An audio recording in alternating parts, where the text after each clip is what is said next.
नमस्कार दोस्तों, आपका बहुत बहुत स्वागत है आकाश आईएएस रिसर्च सेंटर में। आज के एपिसोड में हम बीपीएससी जीएस पेपर 2 के 2019 के समान अध्ययन पेपर 2 बीपीएससी 63वीं मुख्य परीक्षा 2019 के एक प्रश्न है पॉलिटी का, उसको हम देखने का प्रयास करेंगे। प्रश्न यह है कि स्वतंत्र और निष्पक्ष चुनाव के संचालन भारत के निर्वाचन आयोग की भूमिका की गंभीरता से जांच करे। इस संबंध में चुनावी पहचान पत्र किस उद्देश्य से कार्य करता है।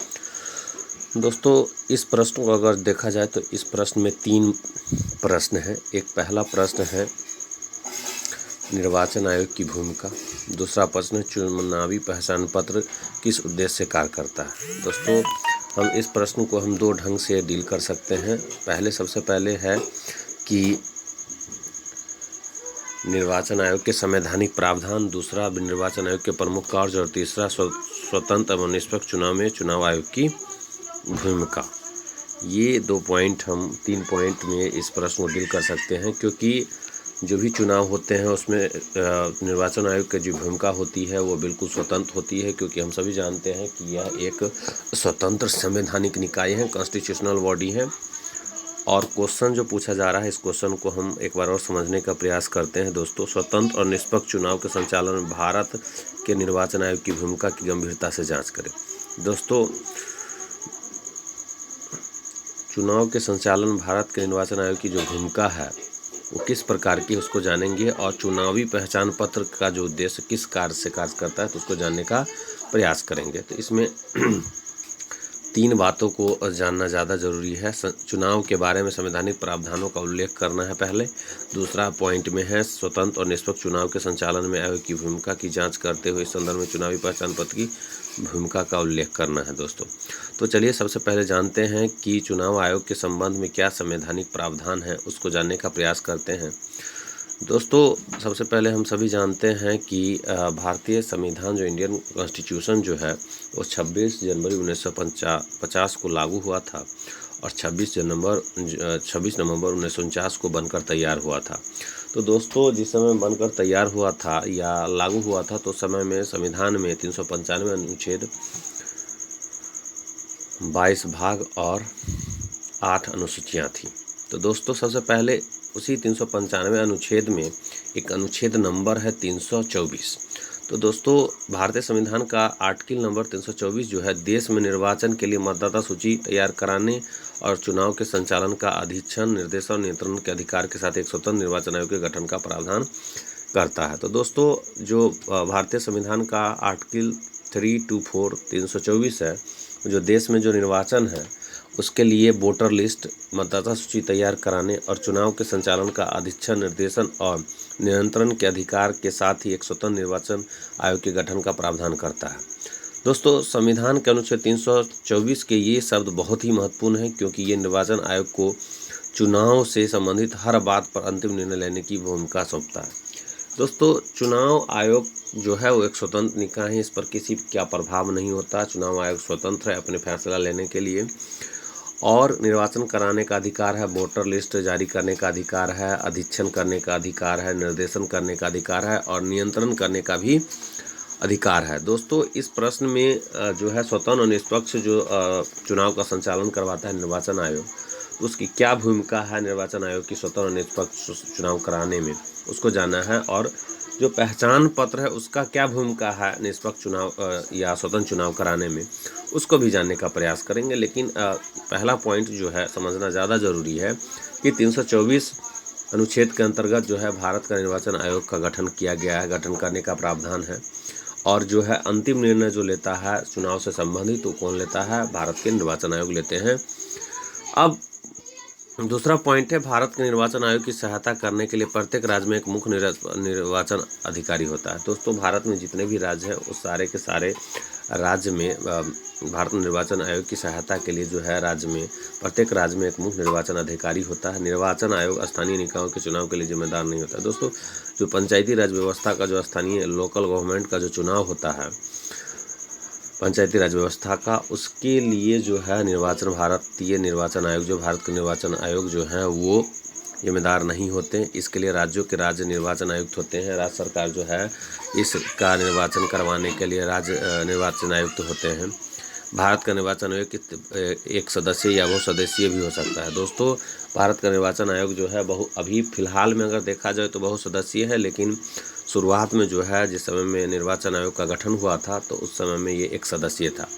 1989 तक निर्वाचन आयोग क्या था, एक सदस्यीय था। दिमाग में रखिएगा दोस्तों, 1989 तक जो है निर्वाचन आयोग क्या था, एक सदस्यीय था। याद रखिएगा दोस्तों, 1989 तक जो है निर्वाचन आयोग क्या था, एक सदस्यीय था। दोस्तों 1989 तक जो है निर्वाचन आयोग क्या था दोस्तों, एक सदस्यीय था। लेकिन दोस्तों अक्टूबर 1993 से निर्वाचन आयोग जो है 3 सदस्यीय बना दिया गया, जिसमें एक मुख्य निर्वाचन आयुक्त के साथ 2 अन्य निर्वाचन आयुक्त होते हैं। अब है दोस्तों, ये तो भारतीय संविधान में निर्वाचन आयोग के क्या प्रावधान है उसके बारे में हमने जाना। अब है प्रश्न दोस्तों, निर्वाचन आयोग के प्रमुख कार्य। तो निर्वाचन आयोग के प्रमुख कार्य क्या है, वह मतदाता सूचियों को अद्यतन और निर्माण करने के काम को देख रहे हैं। देखो वोटर लिस्ट जो बनाने का काम करता है, up to date voter list बनाने का काम जो करता है, किसके देखरेख में होता है, तो निर्वाचन आयोग के देखरेख में होता है। दूसरा जो कार्य है निर्वाचन आयोग का, वह चुनाव का समय और चुनाव का पूरा कार्यक्रम तय करता है। दोस्तों चुनाव का सभी देखते होंगे कि जब भी चुनाव होता है, वो लोकसभा का हो या राज्यसभा का हो या विधानसभा का हो या विधान परिषद का हो, तो आप देखते होंगे कि चुनाव का समय वही जारी करता है। जैसे बिहार में बिहार विधानसभा चुनाव होने वाला है, तो दोस्तों भारत का निर्वाचन आयोग ही जो है चुनाव का समय और चुनाव का पूरा कार्यक्रम तय करेगा। निर्वाचन आयोग को स्वतंत्र और निष्पक्ष चुनाव कराने के लिए निर्णय लेने का अधिकार है। दोस्तों अगर निर्वाचन आयोग को अगर स्वतंत्र और निष्पक्ष चुनाव कराना है तो निर्णय लेने का अधिकार किसके पास है, राइट टू टेक डिसीजन, है ना, किसके पास है अधिकार, तो निर्वाचन आयोग के पास। निर्वाचन आयोग राजनीतिक दलों को मान्यता देता है। जितने भी राजनीतिक दल हैं वो सारे राजनीतिक दल को मान्यता कौन देता है, तो निर्वाचन आयोग देता है, और उन्हें चुनाव चिन्ह भी आवंटित करता है। दोस्तों जितने भी क्षेत्रीय दल हो या राष्ट्रीय दल हो या राजकीय दल हो, सारे के सारे दल को जो है राजनीतिक दलों का मान्यता जो देता है कौन देता है, तो निर्वाचन आयोग देता है और चुनाव चिन्ह आवंटित करता है। तो हम शुरुआत में क्या देखे, तो भारतीय संविधान में जो है चुनाव आयोग के संबंध में जो संवैधानिक प्रावधान है उसको हमने देखा। उसके बाद निर्वाचन आयोग के प्रमुख कार्य को देखा। और तीसरा पॉइंट है स्वतंत्र और निष्पक्ष चुनाव में चुनाव आयोग की भूमिका। आयोग के पास सीमित कर्मचारी और अधिकारी होते हैं, अतः चुनाव प्रक्रिया के दौरान चुनावी संबंधी कार्यों के संबंध में आयोग की पूरी प्रशासनिक मशीनरी पर नियंत्रण हो जाता है। केंद्र तथा राज्य के प्रशासनिक अधिकारियों को चुनाव संबंधी कार्य आयोग के नियंत्रण में करना होता है। निर्वाचन आयोग इन अधिकारियों का अपने सुविधानुसार तबादला कर सकता है तथा आवश्यकता पड़ने पर अनुशासनात्मक कार्रवाई भी कर सकता है। अबाध और निष्पक्ष चुनाव के संचालन में नौकरशाही की भूमिका महत्वपूर्ण हो जाती है। इन पर चूंकि निर्वाचन आयोग का कड़ा नियंत्रण होता है, अतः यह निष्पक्ष तरीके से अपने कार्यों को करते हैं। सर्वप्रथम चुनाव को विभिन्न क्षेत्र जैसे तैयारियों जैसे क्षेत्र में अपराध नियंत्रण, सुरक्षा की मजबूत व्यवस्था, मतदाता सूची तैयार करना, पोलिंग बूथ पर नज़र रखना तथा आचार संहिता का किसी प्रकार से उल्लंघन न हो, इसकी जिम्मेदारी संबंधित प्रशासनिक अधिकारी पर होती है। शांतिपूर्ण एवं निष्पक्ष चुनाव के लिए यह आवश्यक है कि भयमुक्त वातावरण बने तथा बूथ कैप्चरिंग आदि की घटना न हो। इसके लिए प्रशासन को सतर्क रहना पड़ता है। इन कार्यों के लिए स्थानीय प्रशासन को पुलिस के अलावा केंद्रीय पुलिस बल भी उपलब्ध कराई जाती है ताकि प्रशासन किसी भी परिस्थिति से निपटने के लिए सक्षम हो सके। चुनाव के बाद मतपेटी ईवीएम को मतगणना केंद्र पर सुरक्षित पहुंचाना, वोटों को गिनती करवाना, ये भी प्रशासन की महत्वपूर्ण जिम्मेदारी। तो दोस्तों प्रशासन जो भी होता है वो निर्वाचन आयोग के अंदर में चला आता है और प्रशासन भी जो इसमें महत्वपूर्ण भूमिका निभाता है। जैसे जिला का डीएम हो गया या एसपी हो गया, तो इस सब का जो कार्य जो होता है वो किसके नियंत्रण में होता है, ये सब सारे निष्पक्ष रूप से कार्य करते हैं, वो भी निर्वाचन आयोग के अंदर में।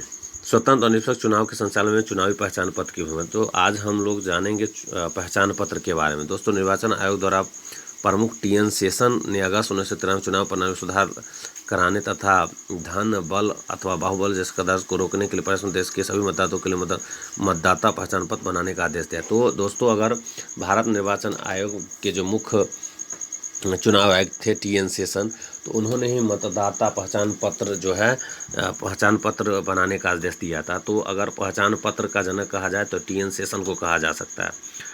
आयोग ने नवीनतम तकनीकी एवं नवाचारों का लाभ उठाने के लिए मई 2000 में मतदाता फोटो पहचान पत्र कार्यक्रम के लिए संशोधित दिशा निर्देश जारी किए। तो अगर कहा जाए मतदाता फोटो पहचान पत्र जो है वो कब लाया गया, तो मई 2000 में लाया गया। दोस्तों याद रखिए, मतदाता पहचान पत्र या EPIC मतदाता फोटो पहचान पत्र निर्वाचन आयोग द्वारा जारी किया गया एक ऐसा पहचान पत्र है जो सभी योग्य मतदाताओं को चुनाव दिवस पर उनकी मतदाता पहचान को सक्षम बनाने में मदद करता है। जो लोग पहले से ही मतदाता सूची में नाम करें तो मतदाता पहचान पत्र प्राप्त करने के योग्य है। वोटर लिस्ट में जिसका नाम है वो अपना आइडेंटिटी कार्ड, पहचान मतदाता वोटर ID कार्ड जो है बना सकता है, जिसे चुनाव कार्ड के रूप में भी कहा जाता है। तो वोटर ID कार्ड को चुनाव कार्ड के रूप में भी जाना जाता है।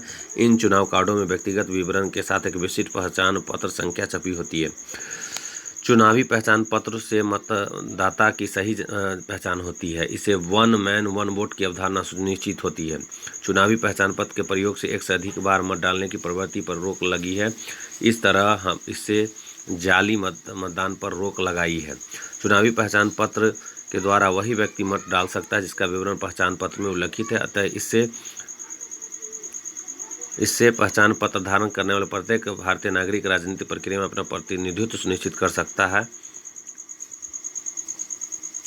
चुनावी पहचान पत्र शुरू होने से पहले व्यक्ति अन्य व्यक्तियों के भी मत डाल सकता था। देखो पहले क्या होता था कि चुनावी पहचान पत्र 2000 ईस्वी से पहले क्या होता था कि लोग जो है दूसरा का वोट दूसरा डाल देता, जिसके कारण से बहुत ज़्यादा जो निष्पक्ष और स्वतंत्र चुनाव नहीं हो पाता था। लेकिन चुनावी पहचान पत्र से अब ऐसा करना संभव नहीं है। चुनावी पहचान पत्र के प्रयोग से चुनाव के दौरान स्थानीय लोगों के बीच होने वाले तनाव के साथ लड़ाई झगड़ा एवं फर्जी मतदाताओं पर भी रोक लगे। इसके अलावा चुनाव कार्ड न केवल चुनाव में वोट डालने के लिए उपयोगी है बल्कि यह बैंक खाता खोलने, याद रखिएगा दोस्तों, नया गैस कनेक्शन, अगर आपको बैंक खाता खुलवाना है तो पहचान पत्र से ही खुलेगा। आपको अगर गैस का कनेक्शन लेना है तो इसके लिए भी आपको पहचान पत्र की आवश्यकता होगा। पासपोर्ट अथवा वीज़ा कार्ड बनवाने से लेकर ट्रेन यात्रा है तो ऑनलाइन आरक्षण के लिए पहचान प्रमाण और पता प्रमाण के रूप में भी कार्य करता है। आजकल लगभग प्रत्येक सरकारी एजेंसी या बीमा कंपनी अथवा बैंक एजेंसियों जैसे बंधक कंपनियां, यदि आप बंधक या किसी अन्य व्यक्तिगत ऋण के लिए आवेदन करने जा रहे हैं और दावा कंपनियां बीमा क्लेम मतदाता पहचान संख्या की मांग करती है। यदि कोई व्यक्ति अपने निवास स्थान के अतिरिक्त किसी अन्य स्थान पर जाकर बसता है तो चुनावी तालिका में पंजीकरण के लिए भी एक मतदाता पहचान पत्र आवश्यक होता है। भविष्य में बायोमेट्रिक रूप का डेटा जैसे डिजिटल हस्ताक्षर और फिंगरप्रिंट चुनाव कार्ड भी माइक्रोचिप के अंदर सन्निहित किए जा सकते हैं। तो आज के इस एपिसोड को ये समाप्त करने जा रहे हैं। आज हमने जाना कि स्वतंत्र और निष्पक्ष चुनाव के संचालन में भारत के निर्वाचन आयोग की भूमिका क्या है और चुनावी पहचान पत्र की भी भूमिका क्या है। तो दोस्तों इसमें 3 चीज़ों का जाना हमने कि संवैधानिक प्रावधान क्या है चुनाव आयोग के बारे में, और निर्वाचन आयोग के प्रमुख कार्य क्या है, स्वतंत्र निष्पक्ष चुनाव में चुनाव आयोग की भूमिका और स्वतंत्र और निष्पक्ष चुनाव के संसद चुनावी पहचान पत्र की भूमिका। तो इस प्रकार इस प्रश्न को हम देखें। अगले एपिसोड में फिर BPSC के GS पेपर 2 के एक प्रश्न को लेकर के आएंगे। आज हमने BPSC 63वीं मुख्य परीक्षा 2019 के समान अध्ययन पेपर 2 के एक प्रश्न को देखा। उस प्रश्न को बहुत बढ़िया ढंग से मैंने समझाया है। स्वतंत्र और निष्पक्ष चुनाव के संचालन में भारत के निर्वाचन आयोग की भूमिका की गंभीरता से जांच करें और इस संबंध में चुनावी पहचान पत्र किस उद्देश्य से कार्य करता है इसके बारे में चर्चा किया जाए। तो मैंने बहुत बढ़िया ढंग से इसे समझाया है। दोस्तों इसको बार बार देखें और ज़्यादा से ज़्यादा शेयर करें, लाइक करें, सब्सक्राइब करें मेरे चैनल को। दोस्तों तब तक के लिए bye bye, take care, how to see again, have a nice day दोस्तों। थैंक यू वेरी मच दोस्तों।